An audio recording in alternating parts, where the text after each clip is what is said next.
Hi friends, ಎಲ್ರಿಗೂ ನಮಸ್ತೆ. Welcome back to Deepika lifestyle and vlogs. ಎಲ್ಲರೂ ಹೇಗಿದ್ದೀರಾ? ನಾನು ಚೆನ್ನಾಗಿದ್ದೀನಿ. ಐ ಹೋಪ್ ನೀವೆಲ್ಲರೂ ಚೆನ್ನಾಗಿದ್ದೀರಾ ಅಂತ ಅಂದ್ಕೊಂಡಿದ್ದೀನಿ. ಪ್ಲೀಸ್ ಫ್ರೆಂಡ್ಸ್, ಈ ವಿಡಿಯೋನ ಫಸ್ಟಿಂದ ಕೊನೆವರೆಗೂ ಸ್ಕಿಪ್ ಮಾಡಿದೆ ನೋಡಿ. ಇಷ್ಟ ಆದರೆ ಲೈಕ್ ಮಾಡಿ, ಶೇರ್ ಮಾಡಿ, ಹಾಗೆ ಓಂ ಶನೇಶ್ವರಾಯ ನಮಃ ಅಂತ ಒಂದು ಕಮೆಂಟ್ ಮಾಡೋದನ್ನು ಖಂಡಿತ ಮರಿಬೇಡಿ. ನಾನು ಇವಾಗ ತಿಳಿಸ್ಕೊಡ್ತಾ ಇದ್ದೀನಿ 2026 ಹೊಸ ವರ್ಷದ ಕುಂಭರಾಶಿ ಭವಿಷ್ಯ ಹೇಗಿದೆ ಅನ್ನೋದನ್ನು ನಾನು ಇವಾಗ ತಿಳಿಸ್ಕೊಡ್ತಾ ಇದ್ದೀನಿ. ಎಲ್ಲೂ ಸ್ಕಿಪ್ ಮಾಡಿದೆ ನೋಡಿ. ನಿಮ್ಗೆ ಇಷ್ಟ ಆದರೆ ಲೈಕ್ ಮಾಡಿ, ಶೇರ್ ಮಾಡಿ. ನಾನಿವಾಗ ತಿಳಿಸ್ಕೊಡ್ತಾ ಇದ್ದೀನಿ ಕುಂಭರಾಶಿ ಭವಿಷ್ಯವನ್ನು. ಈ ವಿಡಿಯೋ ಇಷ್ಟ ಆದರೆ ಓಂ ಶನೇಶ್ವರಾಯ ನಮಃ ಅಂತ ಒಂದು ಕಮೆಂಟ್ ಮಾಡೋದನ್ನು ಖಂಡಿತ ಮರಿಬೇಡಿ. ಈ ಕುಂಭರಾಶಿ 2026ರಲ್ಲಿ ಕುಂಭರಾಶಿಯವರ ಭವಿಷ್ಯ ಹೇಗಿರುತ್ತೆ, ಸೊ ಅದರ ಬಗ್ಗೆ ತಿಳಿಸಿಕೊಡೋದಾದರೆ, ಕುಂಭರಾಶಿ ಧನಿಷ್ಠ, ಶತಭಿಷ, ಪೂರ್ವಭಾದ್ರ ನಕ್ಷತ್ರಗಳು ಕುಂಭರಾಶಿಯಲ್ಲಿ ಇರುವಂಥದ್ದು. ಶನಿ ಮಹಾತ್ಮರೇ ಇದಕ್ಕೆ ಅಧಿಪತಿಯಾಗಿರ್ತಾರೆ. ನಾನು ಮೊದಲೇ ತಿಳಿಸಿಕೊಟ್ಟಂಗೆ ಕುಂಭ ಅಂದಿದ ತಕ್ಷಣ ನಾನು ಮೊದಲೇ ತಿಳಿಸಿಕೊಟ್ಟಿದ್ದೇನೆ ನಿಮಗೆ. ಗಡಿಗೆ ಆ ಥರದ ತೋರಿಸುತ್ತೆ. ತುಂಬ ಏನೇನೋ ಪ್ಲಾನ್ ಹಾಕೊಳ್ತಾರೆ. ತುಂಬ ಫ್ರಾಂಕ್ ಇರೋದು ಕುಂಭರಾಶಿಯವರಿಗೆ. ತುಂಬ ಜನ ಪ್ರಪಂಚದಲ್ಲಿ ಅಂದರೆ ನಮ್ಮ ಭಾರತದಲ್ಲಿ ಅಂತ ತಿಳ್ಕೊಳ್ಳಿ, ಇಂದ ಸ್ಟಾರ್ಟ್ ಆಗುವಂಥದ್ದು. ಈ ಇಂದ ಸ್ಟಾರ್ಟ್ ಆಗುವಂಥದ್ದು ಅಂದರೆ ಸಾಹಸ ಸಿಯಿಂದ ಸ್ಟಾರ್ಟ್ ಆಗುವಂಥದ್ದು ಸಹ ಕುಂಭರಾಶಿಯವರೇ. ಅಕ್ಷರದಿಂದ ಸ್ಟಾರ್ಟ್ ಆಗುತ್ತೆ. ನೀವು ಯೋಚನೆ ಮಾಡಿ, 100 ಜನನ ಕರ್ಕೊಂಡು ಬಂದರೆ 50 ಜನ ಬರೀ ಇಂದ ಸ್ಟಾರ್ಟ್ ಆಗೋರೇ ಸಿಗ್ತಾರೆ ನಿಮಗೆ. ಈ ರೀತಿ ಇರುವಂಥದ್ದು. ಅದೇ ರೀತಿ ಇವರು ಹೇಗೆ ಅಂದರೆ ಪ್ಲಾನಿಂಗ್ ತುಂಬ ಚೆನ್ನಾಗಿರುತ್ತೆ, ಪ್ರೋಗ್ರೆಸ್ ಚೆನ್ನಾಗಿರುತ್ತೆ.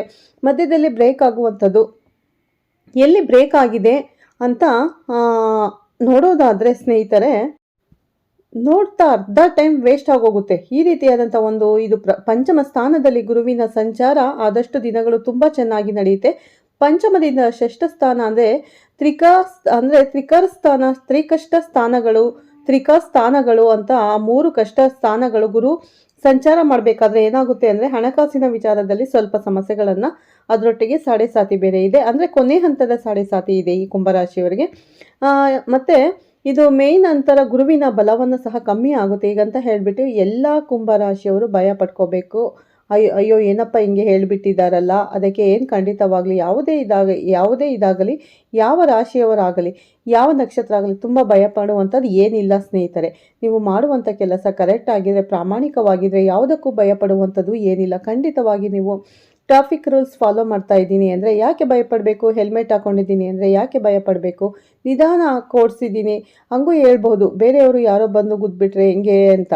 ಅದೇ ಗ್ರಾಚಾರ. ಅದಕ್ಕೆ ಅಲರ್ಟ್ ಆಗಿರಬೇಕು. ಅಲರ್ಟ್ ಅಂತ ಹೇಳೋದು ಅದಕ್ಕೆ. ಈ ರೀತಿ ಜೀವನವನ್ನು ಸಾಗಿಸ್ಕೊಂಡು ಹೋದರೆ ಖಂಡಿತವಾಗ್ಲೂ ಕುಂಭರಾಶಿಯವರು ಸಹ ನಾನು ಆಗಲೇ ಹೇಳಿದ್ನಲ್ಲ, ಸಾಡೆ ಸಾತಿ ಆಗಿರಬಹುದು ಅಥವಾ ಷಷ್ಠವದಲ್ಲಿ ಗುರು ಸಂಚಾರ ಮಾಡಬೇಕಾದ್ರೆ ಆಗಿರಬಹುದು.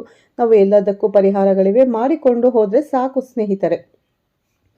ಕುಂಭರಾಶಿಯವರಲ್ಲಿ 2026ರಲ್ಲಿ ಗುರು ಬೇರೆ ರಾಶಿಗೆ ಸಂಚಾರ ಮಾಡೋದ್ರಿಂದ, ಅದರ ಜೊತೆಗೆ ಸಾಡೆ ಸಾತಿ ಇರೋದ್ರಿಂದ, ಸೊ ಕುಂಭರಾಶಿಯವರಿಗೆ 2026ರಲ್ಲಿ 2 ಶಕ್ತಿಗಳಿಂದ ಯಾವ ರೀತಿ ಪ್ರಭಾವ ಬೀಳುತ್ತೆ ಅಂತ ಓಕೆ ನೋಡಿ. ಒಳ್ಳೆ ಪ್ರಶ್ನೆ. ಯಾಕಂದರೆ ಈಗ ಒಂದು ಕಡೆ ಯಾವುದೋ ಒಂದು ಫ್ಲೋ ಆಗ್ತಾ ಇರ್ತದೆ. ಹಣಕಾಸಿಂದ ಕಷ್ಟಗಳಿಗೆಲ್ಲ ದೂರ ಮಾಡೋದಕ್ಕೆ ಏನೋ ಒಂದು ಸಪೋರ್ಟ್ ಆಗಿ ಏನೋ ಬರ್ತಾ ಇರುತ್ತೆ. ಅದು ಇದಕ್ಕಿದ್ದಂತೆ ಸ್ವಲ್ಪ ಸ್ಟಾಪ್ ಆಗಿಬಿಡುತ್ತೆ. ಇಲ್ಲ, ಅದರ ಜೊತೆಗೆ ಏನಾಗುತ್ತೆ ಅಂದರೆ ಸಮಸ್ಯೆನೂ ಸಹ ಸ್ವಲ್ಪ ಹೆಚ್ಚಾಗುವಂಥ ಸಾಧ್ಯತೆಗಳು ಸಹ ಇರುತ್ತೆ. ಸಾಡೆ ಸಾತಿ ಎಫೆಕ್ಟ್. ಬಟ್ ರಾಶಿಯಾಧಿಪತಿ ಅವನೇ ಆಗಿರೋದನ್ನು ಸ್ವಲ್ಪ ನಿಭಾಯಿಸ್ಕೊಂಡು ಹೋಗ್ತಾರೆ. ಹೇಗೆ ಅಂದರೆ, ಮಳೆ ಬೀಳ್ತಾ ಇದೆ, ಕೊಡೆನೂ ಇದೆ, ಕೊಡೆ ಗಾಳಿಗೆ ಹಾರ್ಕೊಂಡು ಹೋಗೋಯ್ತು. ಇದಕ್ಕೆ ಇದ್ದಂಗೆ ಕೊಡೆ ಅನ್ನೋದು ಗುರುವಿನ ಬಲ ಇದ್ದಂಗೆ. ಆ ಗುರು ಬಲ ಹೋಗ್ಬಿಡ್ತಲ್ಲ, ಮಳೆ ಜೋರಾಗಿ ಹೋಯಿತು, ಜೋರಾಗಿ ಬರ್ತಾ ಇದೆ ಅನ್ನೋ ಥರ ಇರ್ತದೆ. ಆದರೂ ಸಹ ನಿಮ್ಮ ಕರ್ಮಾನುಸಾರ ನಿಮಗೆ ಫಲ ಹೆಚ್ಚಾಗುತ್ತೆ. ನೀವು ಮಾಡುವಂಥ ಕರ್ಮವೂ ಸಹ ಅದಕ್ಕೆ ಅಪ್ಲೈ ಮಾಡ್ಕೋಬೇಕಾಗುತ್ತೆ. ಆದರೆ ಯಾವುದೂ ಭಯಪಡುವಂಥದ್ದು ಏನೂ ಇಲ್ಲ. ಪ್ರತಿನಿತ್ಯ ಹನುಮಂತನ ಸ್ಮರಣೆ ಅಥವಾ ಮಂಗಳವಾರ, ಶನಿವಾರ ಹನುಮಂತನ ದೇವಸ್ಥಾನಕ್ಕೆ ಹೋಗುವಂಥದ್ದು, ಗುರುಗಳ ಸ್ಮರಣೆ ಮಾಡುವಂಥದ್ದು, ಇದೆಲ್ಲ ಮಾಡಿಕೊಂಡು ಹೋದರೆ ಖಂಡಿತ ಈ ಪರಿಣಾಮ ಅಂತ ಹೇಳಿದ್ರಲ್ಲ, ಅದಕ್ಕೆ ಪರಿಹಾರ ಅಷ್ಟೇ ಸಾಕಾಗುತ್ತೆ. ಇನ್ನೇನು ತೊಂದರೆ ಏನೂ ಇರೋದಿಲ್ಲ.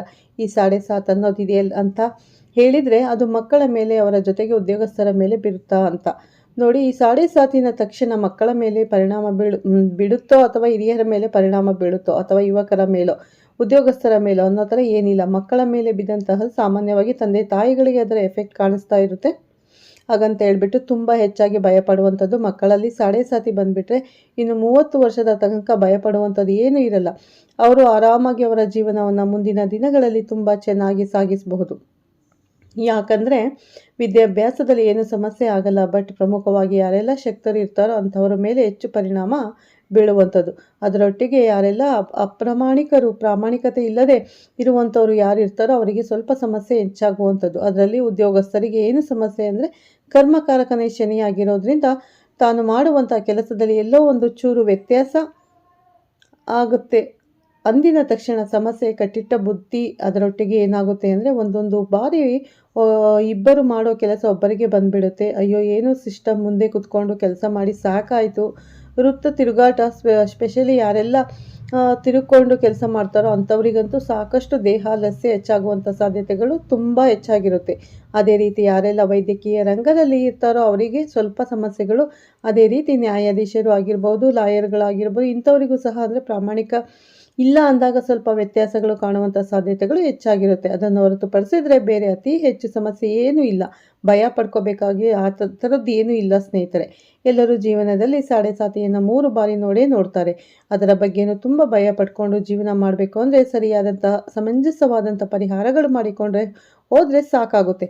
ಈ ಸಾಡೆ ಸಾತಿಗೆ ಪರಿಹಾರಗಳು ಏನಿರುತ್ತೆ, ಕುಂಭರಾಶಿಯವರು ಏನೆಲ್ಲ ಪರಿಹಾರಗಳನ್ನು ಮಾಡ್ಕೋಬೇಕಾಗುತ್ತೆ ಅಂತ, ಸಾಡೆ ಸಾತಿ ಅಂದಿದ ತಕ್ಷಣ ನಾವು ಹನುಮಂತನ ಸ್ಮರಣೆ ಮಾಡಿ ಅಂತಲೇ ಹೆಚ್ಚಾಗಿ ಹೇಳುವಂಥದ್ದು. ಹನುಮಾನ್ ಚಾಲೀಸ ಓದುವಂಥದ್ದು, ಹನುಮಂತನ ದೇವಸ್ಥಾನಕ್ಕೆ ಹೋಗುವಂಥದ್ದು, ಹನುಮಂತನ ದೇವಸ್ಥಾನದಲ್ಲಿ ಹೋಗಿ ಒಂದು ಸ್ವಲ್ಪ ಹೊತ್ತು ಕೂತ್ಕೊಳ್ಳುವಂಥದ್ದು, ದೇವರ ದರ್ಶನ ಮಾಡುವಂಥದ್ದು, ಅಭಿಷೇಕ ಕೊಡುವಂಥದ್ದು, ಎಳ್ಳೆಣ್ಣೆ ದೀಪ ಹಚ್ಚೋದು, ಎಲ್ಲ ಎಳ್ಳೆಣ್ಣೆ ಅಭಿಷೇಕ ಕೊಡುವಂಥದ್ದು, ಶ್ರೀಮಹಾತ್ಮನ ದೇವಸ್ಥಾನಕ್ಕೆ ಹೋಗುವಂಥದ್ದು, ಶನಿವಾರಗಳು ಮಂಗಳವಾರದಲ್ಲೂ ಹನುಮಂತನ ದೇವಸ್ಥಾನಕ್ಕೆ ಹೋಗಿ ನಮಸ್ಕಾರ ಮಾಡಿಕೊಂಡು 7 ವೇಳೆ ಪ್ರದಕ್ಷಿಣೆ ಅಂದರೆ 7 ರೌಂಡ್ ಪ್ರದಕ್ಷಿಣೆ ಹಾಕೊಂಡು ಬರುವಂಥದ್ದು, ಈ ರೀತಿಯಾದಂಥ ಪರಿಹಾರಗಳು ಮಾಡ್ಕೊಂಡು ಬಂದರೆ ಖಂಡಿತ ಒಳ್ಳೆಯದಾಗುತ್ತೆ. ಅದೇನು ಭಯಪಡುವಂಥದ್ದು ಏನಿಲ್ಲ ಸ್ನೇಹಿತರೆ.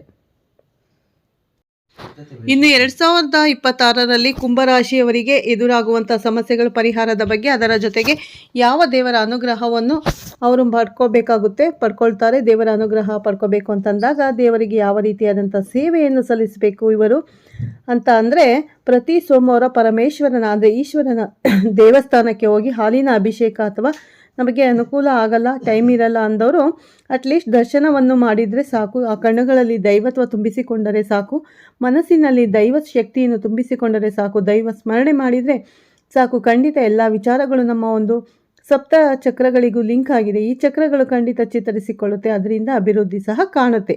ಪರಮೇಶ್ವರನ ದೇವಸ್ಥಾನಕ್ಕೆ ಹೋಗುವಂಥದ್ದು ನಮಗೆ ಎಲ್ಲೂ ಅನುಕೂಲ ಇಲ್ಲ ಅಂದಾಗ ವೆಂಕಟರಮಣನ ದೇವಸ್ಥಾನಕ್ಕೂ ಸಹ ಹೋಗ್ಬೋದು, ಖಂಡಿತ ತುಂಬ ಅನುಕೂಲ ಆಗುತ್ತೆ. ಇನ್ನು ಹನುಮಂತನ ಸ್ಮರಣೆ ಯಥೇಚ್ಛವಾಗಿ ಮಾಡಲೇಬೇಕಾಗುತ್ತೆ. ಇಷ್ಟು ಮಾಡಿಕೊಂಡು ಹೋದರೆ ಸಂಪೂರ್ಣ ಶುಭ ಫಲಗಳನ್ನು ಖಂಡಿತ ಕಾಣಬಹುದು. ನೋಡೋದಲ್ಲ, 2026 ಕುಂಭರಾಶಿಯವರ ವರ್ಷ ಭವಿಷ್ಯವನ್ನು ತಿಳಿಸಿಕೊಟ್ಟಿದ್ದೇನೆ. ಅಂದರೆ ಕುಂಭರಾಶಿಯವರಿಗೆ ಸಾಡೆ ಸಾತಿ ಇದೆ ಅಂತ ತುಂಬ ಭಯ ಪಡ್ತಿದ್ದಾರೆ. ಸಾಡೆ ಸಾತಿ ಇದ್ದರೂ ಕೂಡ ಏನು ತೊಂದರೆ ಆಗಲ್ಲ ಸ್ನೇಹಿತರೆ. ಹಾಗಾಗಿ ಇವಾಗ ಹೇಳಿದ ಸಣ್ಣ ಪುಟ್ಟ ಪರಿಹಾರಗಳನ್ನು, ದೇವಸ್ಥಾನಕ್ಕೆ ಹೋಗೋ ಚಿಕ್ಕ ಪರಿಹಾರಗಳನ್ನು ನೀವು ಮಾಡಿಕೊಂಡ್ರೆ ಸಾಕು, ಖಂಡಿತ ನಿಮಗೆ ಒಳ್ಳೆಯದಾಗುತ್ತೆ. ಓಕೆನಾ? ಈಶ್ವರನ ದೇವಸ್ಥಾನಕ್ಕೆ, ಹನುಮನ ದೇವಸ್ಥಾನಕ್ಕೆ ಹೋಗಿ, ಶನಿ ದೇವಸ್ಥಾನಕ್ಕೆ ಹೋಗಿ, ವೆಂಕಟರಮಣ ದೇವಸ್ಥಾನ, ಯಾವ ದೇವಸ್ಥಾನ ನಿಮ್ಗೆ ಹತ್ರ ಇರುತ್ತೋ ಆ ದೇವಸ್ಥಾನಕ್ಕೆ ಹೋಗಿ ಅಭಿಷೇಕ ಪೂಜೆಗಳನ್ನು ಮಾಡಿಸಿ, ಖಂಡಿತ ನಿಮಗೆ ಒಳ್ಳೆಯದಾಗುತ್ತೆ, ಏನೂ ತೊಂದರೆ ಆಗೋದಿಲ್ಲ. ಅಂದರೆ ಸಾಡೆ ಸಾತಿನ ಕೊನೆ ಹಂತದಲ್ಲಿದ್ದೀರಾ. ನಾವು ಎಷ್ಟು ಪ್ರಾಮಾಣಿಕವಾಗಿ ಇರ್ತೀವೋ ಅಷ್ಟು ನಮ್ಮ ಪ್ರಾಮಾಣಿಕತೆಗೆ ಒಳ್ಳೆ ಬೆಲೆ ಕೊಡ್ತಾರೆ ಆ ಶನಿ ಮಹಾತ್ಮ ಸ್ವಾಮಿ. ನಾವು ಒಳ್ಳೆ ಕೆಲಸಗಳನ್ನು ಮಾಡ್ತಾ ಹೋದರೆ ಯಾವುದೇ ರೀತಿ ತೊಂದರೆ ಆಗೋದಿಲ್ಲ, ಯಾವುದೇ ರೀತಿ ಭಯ ಪಡೋ ಅವಶ್ಯಕತೆ ಕೂಡ ನಮಗೆ ಇರೋದಿಲ್ಲ. ನಾವು ಒಳ್ಳೆ ದಾರಿಲಿ ನಡೀತಾ ಇದ್ದರೆ ನಮಗೆ ಖಂಡಿತ ಒಳ್ಳೇದು ಮಾಡೇ ಮಾಡ್ತಾರೆ ಶನಿ ಮಹಾತ್ಮ ಸ್ವಾಮಿ. ಯಾಕಂದರೆ ಕುಂಭ ಮತ್ತು ಮಕರಾಗಿ ಅಧಿಪತಿ ಬಂದು ಶನಿ ಮಹಾತ್ಮ. ಹಾಗಾಗಿ ನಾವು ಶನಿ ಮಹಾತ್ಮ ಟೆಂಪಲ್ಗೆ ಪ್ರತಿ ಶನಿವಾರ ಹೋಗೋದು, ಎಳ್ಳೆಣ್ಣೆ ದೀಪವನ್ನು ಹಚ್ಚೋದು, ಎಳ್ಳುಬತ್ತಿಯನ್ನು ಹಚ್ಚೋದು, ನಿಷ್ಠೆಯಿಂದ ಪೂಜೆ ಮಾಡಿಕೊಂಡು ಬಡಬಗ್ಗರಿಗೆ ಸಾಧ್ಯವಾದಷ್ಟು ದಾನ ಧರ್ಮಗಳನ್ನು ಮಾಡ್ತಾ ಇದ್ದರೆ, ಮತ್ತು ನಾವು ಅಂದರೆ ಊಟ ಇಲ್ಲದವರಿಗೆ ಊಟ, ಬಡವರಿಗೆ ಸ್ವಲ್ಪ ನಮ್ಮ ಕೈಯಲ್ಲಿ ಸಾಧ್ಯವಾದಷ್ಟು ಹೆಲ್ಪನ್ನು ಮಾಡ್ತಾ ಹೋದರೆ ಖಂಡಿತ ದೇವರು ನಮ್ಮನ್ನು ಕೈ ಹಿಡಿತಾನೆ. ನಮ್ಮ ಸಾಡೆ ಸಾತಿ ಕೂಡ ಅಂದರೆ ಕುಂಭರಾಶಿಯವರಿಗೆ ಸಾಡೆ ಸಾತಿ ಎಂಡ್ ಆಗುತ್ತೆ, ಏನೂ ತೊಂದರೆ ಆಗೋದಿಲ್ಲ, ಭಯಪಡೋ ಅವಶ್ಯಕತೆ ಇಲ್ಲ ಸ್ನೇಹಿತರೆ. ನೋಡೋದಲ್ಲ, ಈಗ ನಾನು 2026 ಕುಂಭರಾಶಿಯವರ ವರ್ಷ ಭವಿಷ್ಯವನ್ನು ತಿಳಿಸ್ಕೊಟ್ಟಿದ್ದೀನಿ. ಈ ವಿಡಿಯೋ ನಿಮಗೆಲ್ಲರಿಗೂ ಇಷ್ಟ ಆಗಿದೆ ಅಂತ ಅನ್ಕೋತೀನಿ. ಇಷ್ಟ ಆದರೆ ಲೈಕ್ ಮಾಡಿ, ಶೇರ್ ಮಾಡಿ, ಕುಂಭರಾಶಿಯವರಿಗೆ ಶೇರ್ ಮಾಡೋದನ್ನು ಖಂಡಿತ ಮರಿಬೇಡಿ. ಹಾಗೆ ಓಂ ಶನೇಶ್ವರಾಯ ನಮಃ ಅಂತ ಕೂಡ ಒಂದು ಕಮೆಂಟ್ ಮಾಡಿ. ಮತ್ತು ಸಿಗ್ತೀನಿ ನಿಮಗೆ ಉತ್ತಮ ರಾಶಿ ಭವಿಷ್ಯದೊಂದಿಗೆ ಅಂತ ಹೇಳ್ತಾ ವಿಡಿಯೋನ ಎಂಡ್ ಮಾಡ್ತೀನಿ. ಹಾಗೆ ಸ್ನೇಹಿತರೆ, ಹೊಸದಾಗಿ ನೋಡ್ತಾ ಇರೋರು ಫಸ್ಟು ನನ್ನ ಚಾನಲ್ಗೆ ಸಬ್ಸ್ಕ್ರೈಬ್ ಮಾಡ್ಕೊಳ್ಳಿ, ಪಕ್ಕದಲ್ಲಿರೋ ಬೆಲ್ಲೈಕನ್ ಕೂಡ ಕ್ಲಿಕ್ ಮಾಡಿ. ನಾನು ಹಾಕೋ ಪ್ರತಿಯೊಂದು ವಿಡಿಯೋ ಕೂಡ ನಿಮಗೆ ನೋಟಿಫಿಕೇಷನ್ಗೆ ಬರುತ್ತೆ, ತಕ್ಷಣ ನೋಡ್ಬೋದು ಸ್ನೇಹಿತರೆ. ಓಕೆನಾ? ಮತ್ತು ಸಿಗ್ತೀನಿ ನಿಮಗೆ ಉತ್ತಮ ರಾಶಿ ಭವಿಷ್ಯದೊಂದಿಗೆ ಅಂತ ಹೇಳ್ತಾ ವಿಡಿಯೋನ ಎಂಡ್ ಮಾಡ್ತೀನಿ. ಎಲ್ಲರಿಗೂ ಬಾಯ್, ಟೇಕ್ ಕೇರ್. ಓಕೆ, ಧನ್ಯವಾದಗಳು ಸ್ನೇಹಿತರೆ. ಪ್ರತಿಯೊಬ್ಬರಿಗೂ ಕೂಡ ಒಳ್ಳೆಯದಾಗಲಿ ಅಂತ ನಾನು ಕೂಡ ಆ ಪರಮಾತ್ಮನಲ್ಲಿ ಬೇಡ್ಕೋತೀನಿ, ಪ್ರತಿಯೊಬ್ಬರಿಗೂ ಸಹ ಒಳ್ಳೆಯದಾಗಲಿ. ಓಕೆ, ಆಲ್ ದ ಬೆಸ್ಟ್ ಅಂತ ಹೇಳ್ತಾ ಅಡ್ವಾನ್ಸ್ ಆಗಿ ಹ್ಯಾಪಿ ನ್ಯೂ ಇಯರ್. ಎಲ್ಲರಿಗೂ ಹೊಸ ವರ್ಷದ ಶುಭಾಶಯಗಳನ್ನು ತಿಳಿಸ್ತಾ ಇದ್ದೀನಿ. ಮತ್ತೆ ಸಿಗ್ತೀನಿ ಉತ್ತಮ ರಾಶಿ ಭವಿಷ್ಯದೊಂದಿಗೆ.